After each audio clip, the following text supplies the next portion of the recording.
Hola sentipensantes, bienvenidos nuevamente a este espacio en el que hablaremos, conversaremos y tendremos otra forma de ver la psicología. Hola Pensantes, nos encontramos en un video más.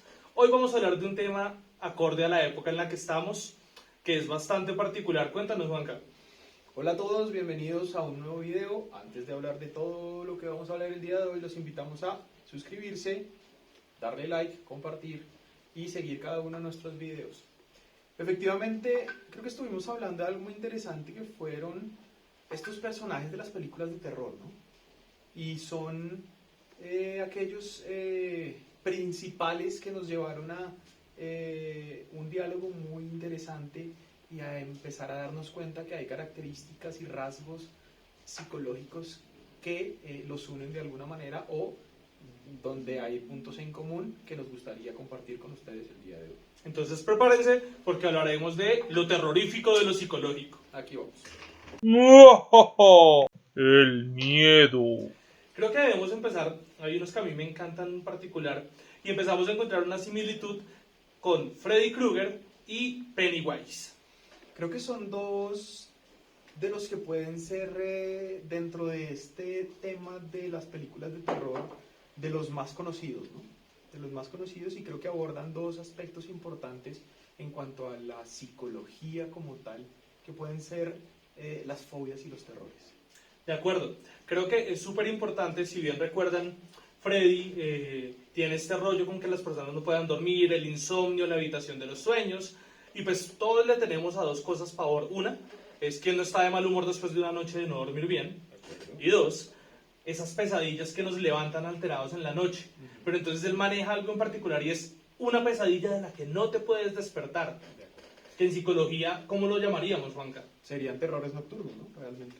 Entonces, esos terrores nocturnos o ese tipo de sueños que afectan nuestro descanso y que en esos puntos de sueño más profundo, que es el sueño REM como lo conocemos, nos llevan a tener esas sensaciones tan desagradables, a veces por ejemplo el que nos están persiguiendo o el que nos estamos cayendo, o un poco más complejas cuando, por ejemplo, como pasaba con Freddy, soñamos que alguien nos va a matar. ¿Qué pasaba con Freddy entonces?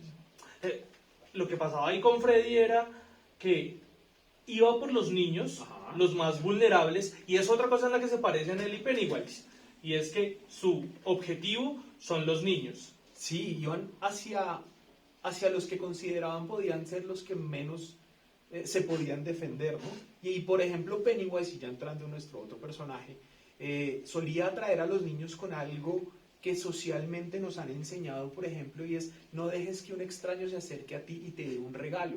Y entonces él los endulzaba, entre comillas, con bombas. Pero entonces, ¿en qué momentos empiezan a aparecer mucho Freddy y Pennywise? Después de que ya Pennywise tiene a su objetivo, ya sabe quién es, empieza a usar sus fobias, Ajá. sus terrores, ya no nocturnos, ya no sus pesadillas, sino esos terrores que tenemos despiertos, para empezar a perseguirlos porque se alimentaba de su miedo, igual que Freddy se volvía fuerte con su miedo. Exactamente. ¿En qué punto creemos de pronto entonces que pueden desaparecer esos dos personajes de alguna situación en este relato? El valor. En ambos personajes, ¿qué los vence? La unión y el valor. El momento en el que dejamos esos miedos de lado, nos conectamos con nuestra fortaleza. En las películas podemos ver que tanto los niños como pues los niños de Pennywise con los niños de Freddy pueden hacerles frente y herirlos. Perfecto, interesantes entonces estos dos. Pasemos al siguiente. La venganza. En nuestro puesto número 2, Juanca, ¿a quiénes tenemos? Tenemos a dos miembros de este maravilloso club que son también muy temibles y son un poco más desde otra perspectiva, y son Jason y Jigsaw. Jason, quien a una muy temprana edad, siendo muy pequeño, va a un campamento, lo recordamos, no sé si vimos entonces esta serie de películas de Viernes 13, va a un campamento y es víctima de bullying, ¿no? Pero entonces, a partir de esta situación, él muere en el lago del campamento. Por ende, su mamá decide tomar venganza. Pero durante este proceso de matanzas que su mamá empieza a generar, y esta masacre que genera en este campamento, ella también muere. Y es donde aparece entonces Jason en búsqueda de venganza de su mamá. Por su parte, Jigsaw también es un tema de venganza, ¿no? Y empezamos a ver estas similitudes entre ellos dos y cómo, siendo personas que sufren una pérdida, como por ejemplo en el caso de Jigsaw, que pierde a su hijo por culpa de una persona en el hospital, y esto, además del tumor que le diagnostican, un tumor ya en estado terminal, llevan a que él empiece a tomar ciertas actitudes y características propias de su personalidad y las empiece a plasmar en sus juegos y en su forma de matar a los demás. ¿Qué podemos ver de estos dos entonces adicional a eso? Ahí podemos ver en ambos algo que en psicología hablamos de sociopatía. ¿Sí? Ambos tienen una especie de resentimiento, llamémoslo así, frente a un grupo social y desde una posición, llamémoslo de superioridad moral, ¿sí? Desde la que ejercen su venganza, y por eso son diferentes a la venganza de otros personajes, porque parece que hay una posición de superioridad, ¿sí? De ambos ser víctimas de un sistema de educación que conlleva el bullying o de un sistema imperfecto que conlleva no cuidar las vidas de las personas. Ambos desde ahí desarrollan este sentimiento de poder dañar a la sociedad, ¿sí? Ahí hay una leve diferencia, y es porque pues obviamente Jason Voorhees poco o nada le importa si la gente aprende su lección. Exacto. En cambio Jigsaw tiene aparte ese concepto moral que es bastante complejo. Como esa añoranza de poder, ¿no? También de poder definir y de controlar qué puede aprender algo y cómo puede aprender alguien a través de el valorar la vida, paradójicamente, en juegos que generan que tengas que sacrificar algo para que esa sea la forma de valorar tu vida, ¿no? Pero además desde una posición de control social muy marcada, en ambos casos, ¿sí? En donde vemos que cada uno empieza a decidir cómo hacer para matar a los demás. Eso me acuerda de un comentario bien particular que se hace respecto a las de Jason, ¿sí? Y es, si quieres sobrevivir en una película de Jason, no puedes cometer adulterio en Crystal Lake, ¿sí? Porque es la primera parte donde alguien resulta asesinado, ni adulterio ni bullying. De acuerdo. Entonces, definitivamente tiene un contenido también de control social. Interesantísimo. Sigamos entonces con nuestros otros personajes. ¡La obsesión! Tenemos otros personajes bien interesantes que también tienen una similitud muy particular, empezando porque no son exactamente personajes sobrehumanos ninguno de los dos, ni zombies, ni criaturas del inframundo, y son Michael Myers y Ghostface. Entonces, estos dos personajes a mí me encantan porque retratan algo que pues es mucho más común de lo que parece, y es la obsesión. De acuerdo. Estos dos personajes que, así como hemos venido hablando de los demás, y si nos damos cuenta estamos hablando de puros asesinos en serie, se centran en un aspecto importante y algo que dentro de la psicología nosotros vemos como los comportamientos obsesivos, ¿no? Que es eso que nos lleva como muchas veces a esos puntos extremos de cumplir esa necesidad o de suplir esa necesidad, incluso emocional, por lograr eso que nos proponemos, por ejemplo. Y es que esta imagen del terror es bien particular porque en ambos casos el terror viene de alguien cercano a ti. Ajá. Tanto en el caso de Michael Myers como de Ghostface, resulta que el asesino es una persona cercana a la víctima.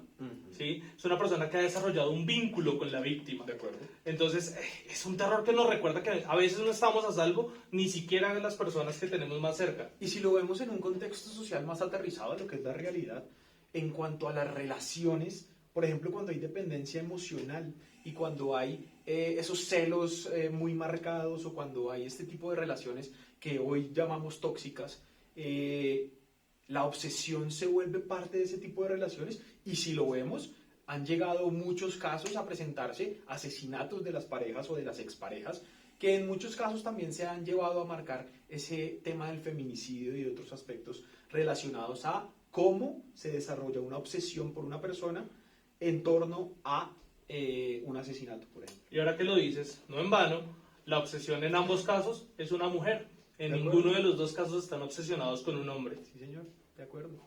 Dos personajes interesantes nuevamente, seguimos con el otro. Identidad. En este último grupo queremos hablar entonces un poco de esas pérdidas de identidad, un poco, ¿no? Okay. Y tenemos personajes muy particulares acá. En un primer punto tenemos, por ejemplo, a los hombres lobo. Los hombres lobo que culturalmente nos han contado en la mitología o en muchas mitologías, incluso porque no solo pertenecen a una, sino desde varias mitologías nos han contado acerca de esos hombres lobo que con la luna llena se convierten en lobos, justamente, que pierden esa racionalidad y que empiezan a actuar a través de los impulsos, ¿sí? Y que la única forma de matarlos es con balas de plata, ¿cierto? Tenemos también entonces otro caso importante que es el de Jekyll y Mr. Hyde. Jekyll en esta corta novela maravillosa de hace ya muchos años, que nos habla de cómo este personaje, cómo este científico crea una personalidad alterna, ¿no? Que es ese trastorno disociativo conocido en la psicología, que antes se le llamaba el trastorno de personalidad múltiple, ahora conocido, como les decía, trastorno disociativo, y cómo este personaje o esta nueva personalidad que se crea se vuelve en un asesino también, y particularmente entramos otra vez en el tema de los asesinos. Y el tercero puede estar relacionado ¿por dónde? Con las posesiones. Ajá. ¿Sí? El tema de la posesión, El Exorcista, bueno, hay muchas películas que identifican la posesión demoníaca, tiene que ver con una pérdida de identidad. Y en los tres casos pasa algo particular. Es que la persona que está disociada, que tiene esta otra personalidad o este otro ente dentro de sí, es consciente del daño que está haciendo y lo sufre. ¿Sí? Entonces el hombre lobo sufre cuando está por transformarse porque no quiere dañar a las personas. El Dr. Jekyll sufre cuando la pócima va a hacer efecto porque pues el Mr. Hyde daña a todos los que se le cruzan. Y sin duda el que está poseído en sus momentos de lucidez pues se siente supremamente mal al ver que dañó a las personas que tiene cerca. De acuerdo. Por ejemplo, en el tema del hombre lobo, ya lo pienso un poco, si lo aterrizamos a la psiquiatría, por ejemplo, ellos hablan de licantropía, ¿no? ¿Y qué es la licantropía? Es esta sensación, por ejemplo, de que me estoy transformando en un animal.